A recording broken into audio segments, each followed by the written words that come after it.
Hello, students. Welcome to the start of our journey into similarity and congruence. Let's begin with a very simple but powerful idea. Have you ever cut out a paper star and then placed another identical star cut out exactly on top of it? They match perfectly in both shape and size. That's what we call congruence. So, what does this mean mathematically?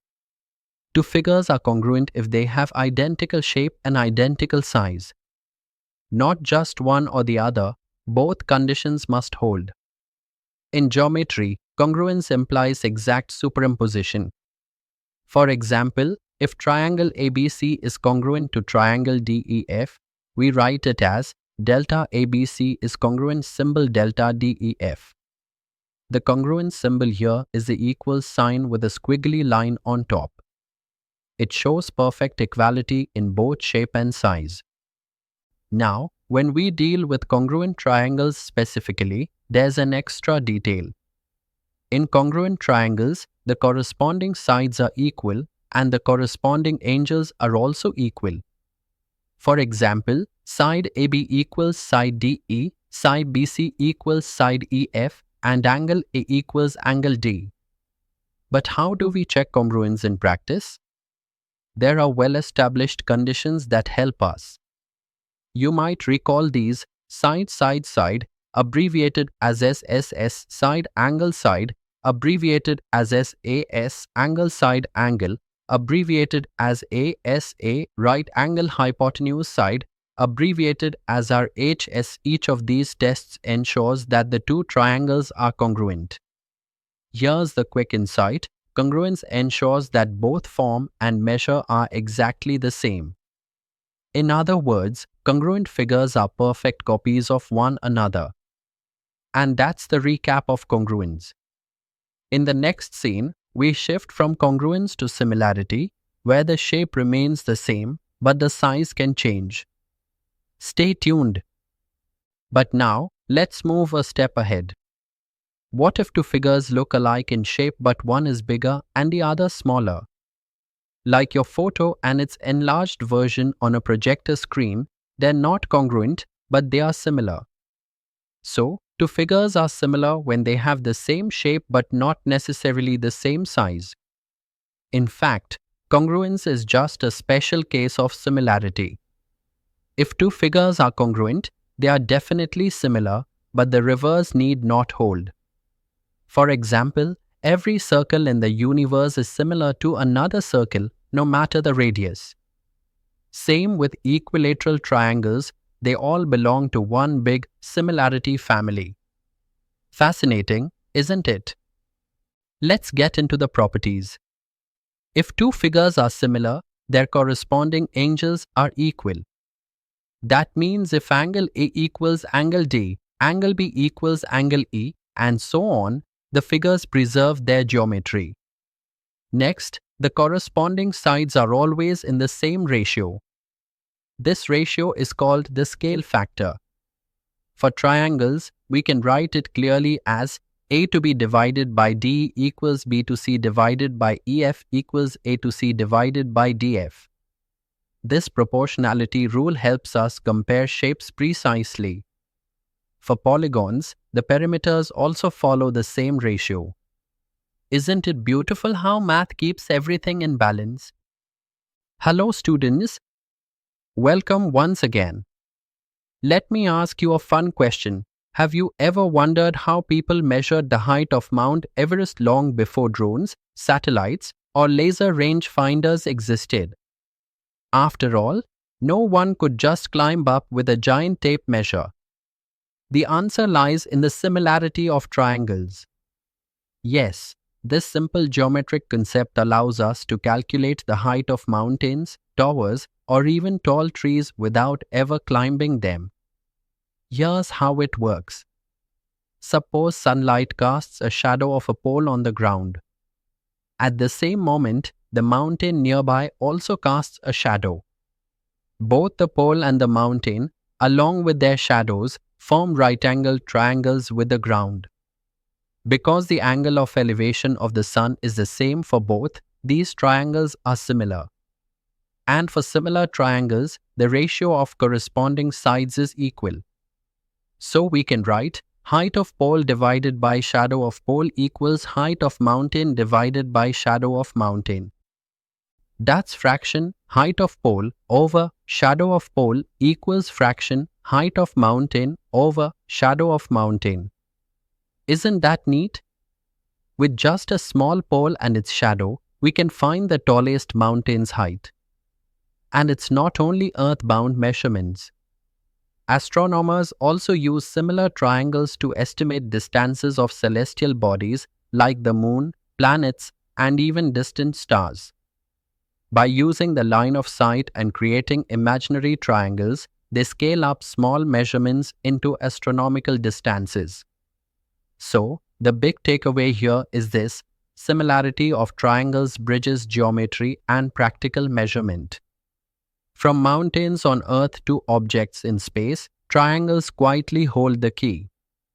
And that's the foundation of how we use shadows and proportions to measure the immeasurable. In the next video, we'll see more fascinating ways triangles unlock real-world problems. Hello students, welcome back once again. Let me start with a little observation. Among all polygons you've ever studied, which one do you think is the simplest yet the most powerful? Yes, it's the triangle. From engineering structures to computer graphics, triangles rule because of their rigidity and stability. And this is why we focus on them when studying similarity. Now here's the key idea. Out of all polygons, triangles are the easiest figures for similarity studies. Why? Because the criteria for similarity in triangles are both rigorous and sufficient. That means once you check the conditions, there's no ambiguity left. The triangles are definitely similar. And these criteria are not just theory. They help us solve indirect measurement problems. For example, finding the height of a tree using its shadow or measuring the width of a river without crossing it. Similar triangles make the impossible possible. But it doesn't stop there. Similar triangles form the foundation for deeper theorems in geometry.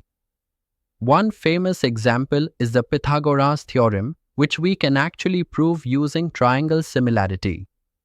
Now look at the symbolic notation on the slide. It says, triangle ABC is similar to triangle DEF written mathematically as delta ABC tilde symbol delta DEF. The tilde symbol here means is similar to. So whenever you see triangles with equal angles and proportional sides, you can confidently write triangle ABC is similar to triangle DEF. Here's the quick insight. Triangles are not just shapes, they are the building blocks of similarity theorems. They simplify geometry, support proofs, and even solve real-world measurement challenges. And that, students, is why our study of similarity always shines brightest through triangles. In the next lesson, we'll explore the exact criteria for similarity of triangles: angle, angle, angle, side, side, side, and side, angle, side, and see them in action. Stay tuned.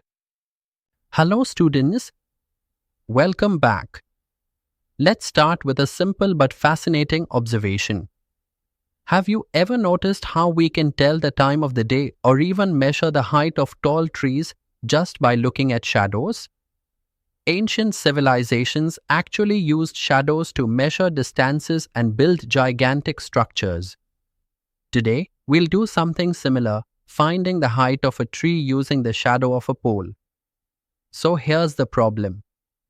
A pole of height 3 meters casts a shadow of 4 meters. Nearby, a tree casts a shadow of 20 meters. We need to find the height of the tree. How do we solve this?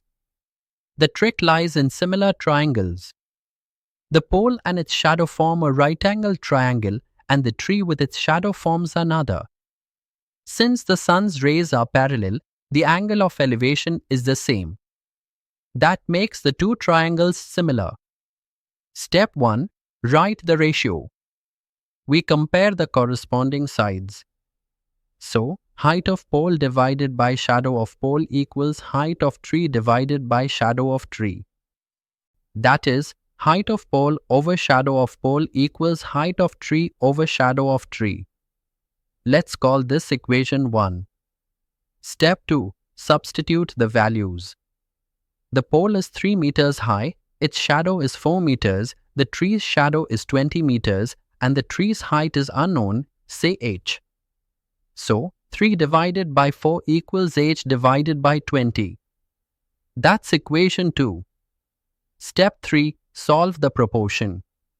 Cross multiply, h equals 3 divided by 4 multiplied by 20. That simplifies to h equals 15. Step 4. Result and check. The tree's height is 15 meters. If we check the ratio, 3:4 equals 15:20. Both give the same fraction 3/4. So, the answer is correct. Isn't that wonderful? With just a simple pole and its shadow, we can calculate the height of a tall tree without climbing it. This is exactly how surveyors and scientists estimate heights of mountains, towers, and even distances in astronomy. And that's the power of similar triangles in real life. In the next video, we'll see how this concept extends further to areas of similar triangles and even connects to the legendary Pythagoras theorem. Stay tuned. Let's wrap this up. Today, we recalled the idea of congruence, same shape and same size. Then, we moved to similarity, same shape but different size. We saw that all circles are similar, all equilateral triangles are similar, and that in similar figures, corresponding angles are equal and corresponding sides are proportional. We even explored real-world applications, measuring heights of mountains, trees, and even distances to stars. Finally, we solved a practical example that showed how useful this concept really is. So, triangles are more than just classroom sketches, they are gateways to measuring the impossible. And that, dear students, is the beauty of the introduction to triangles. In the next video, we'll dive deeper into the precise criteria for similarity of triangles. Stay tuned.